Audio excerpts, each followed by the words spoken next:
much do I need to retire is a very common question and a very good question.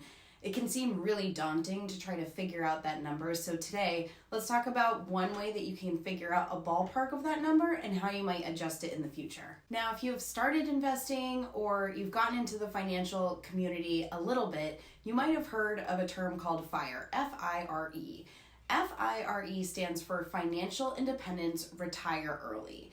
And today we're going to talk about the first piece of that, financial independence. What is your financial independence number? Now, how exactly that is defined varies on who you're talking to, but the way I would define that number is the amount of money you need so that you can live off your investments and you can be work optional. You can choose to work, but you don't have to. You're not obligated to work anymore. You can just live off the investments that you have and the money that they will continue to generate over time. Said another way, the goal is to have enough money in your investments that as you withdraw what you need to live on each year, you still have enough to continue to grow and live off your initial invested amount. The process of how to find your financial independence number isn't that hard, but it's a little bit tricky and it could take some finesse and you might have to do it a couple different times. So the formula is super simple, but what exactly you need to retire is really personal. Personal finance is personal, so it's going to take some reflection and time to figure out exactly what your number is, and it might change over time as your needs and your wants change as well. So the overall process is pretty simple. The first step is to estimate your annual expenses. That's probably the hardest part of this. The second step is to multiply your annual expenses by 25, and I'll explain why that is. And then lastly, to adjust as needed based on potential passive income or other investments you might have. Step number 1, finding your annual expenses. This might take some time. What I would recommend doing is tracking your monthly expenses, figuring out what they are currently, and also thinking about what they could be in the future to get a ballpark number that you could live off per month, and then multiply that number by 12. So for example, let's pretend your mortgage is $2,000, you have to eat, so that's another maybe $500 a month. Utilities could be another $500, now we're at $3,000. Potentially you have a car payment, let's call that $300. And let's round up to at least $4,000 a month to live on at a minimum. Then you want to multiply that $4,000 by 12 and you're going to end up at $48,000.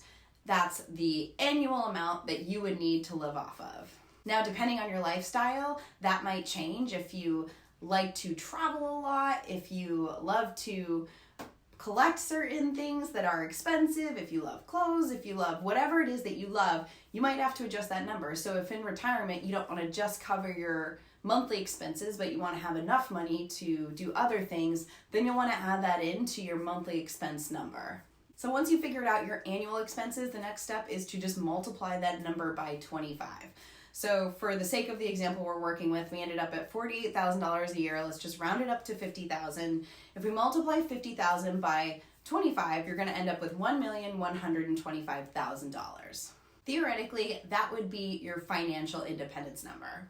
So I'm sure you're wondering, why am I randomly multiplying my annual expenses by 25? The short answer is, a long time ago, there was a study done in the late 1990s called the Trinity Study. And this study annualized historical stock market returns to figure out what percentage of money could you withdraw over a 30-year period with your money invested and still have enough to live off of during that entire time. And the rule they ended up with was 4%. So another way that this information is shared or your financial independence number is determined is people will call it the 4% rule. So multiplying your annual expenses by 25 is just another way to calculate the 4% rule. So theoretically, if you had $1,125,000 and you withdrew less than $50,000 for 30 years, you would be able to live off that money comfortably and survive the ups and downs of the stock market. In total transparency, there has been some criticism of this method that if the market is super volatile, it might not be enough to live off of. I still think this is a really good directional to understand what you need to achieve or where you need to get at to be at a place where you can be work optional. I don't think this method is perfect, but I think it's an excellent way to ballpark what you need. So if your financial independence number comes out to $1.1 million, like the example that we just did, You might want to say, okay, comfortably, I'd want $1.5 million to live off of, and round up to be conservative and to make sure that you're able to ride the waves of the market. While this method might not be perfect, figuring out the exact amount that you need to retire on is really challenging. Your lifestyle could change, your needs could change, your family situation could change. So I think this is a great directional to get a ballpark number of what you need. And it's something that you should reevaluate every 6 months, at least once a year, to understand, does that still make sense? Do I need to be targeting a different number or managing my money currently in a different way to make sure that I'll get to that financial independence number when I want to or as soon as I can? The third step is optional, but I think it's really important to understand, is there's a huge benefit to creating other sources of passive income. One of my favorite ones is real estate. So if you have real estate and you plan on renting it out and you have monthly passive income from a piece of real estate, that's a way that you can reduce your financial independence number. There are other sources of passive income. You can look into side hustles. If you're really great at something, you might be able to create a product. Those are the kinds of out-of-the-box things that I would encourage you to think about, that financial independence number can change with if you find other ways to create passive income.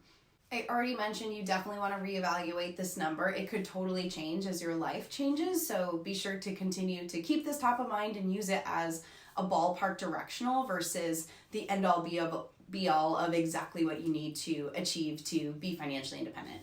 And then lastly, as I mentioned, this is a directional. I think it's a great way to figure out approximately what you need to retire, but with everything happening in the world, you just don't know exactly what you're going to need. So if you're the type of person that wants to add a buffer to that retirement amount, you could always consider a 3% rule.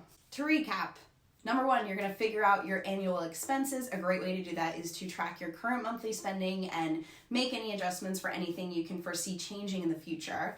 Number two, you're going to multiply that by 25 to get that financial independence number. And number three, consider other ways that you can generate passive streams of income. I think real estate is a great one to look at. That's pretty much it. If you have any other questions, don't hesitate to drop them in the comments below. And if you have questions on how to get started investing and figuring out how you can reach this financial independence number as fast as possible, be sure to check out my free investing guides below in the description. Thanks for watching.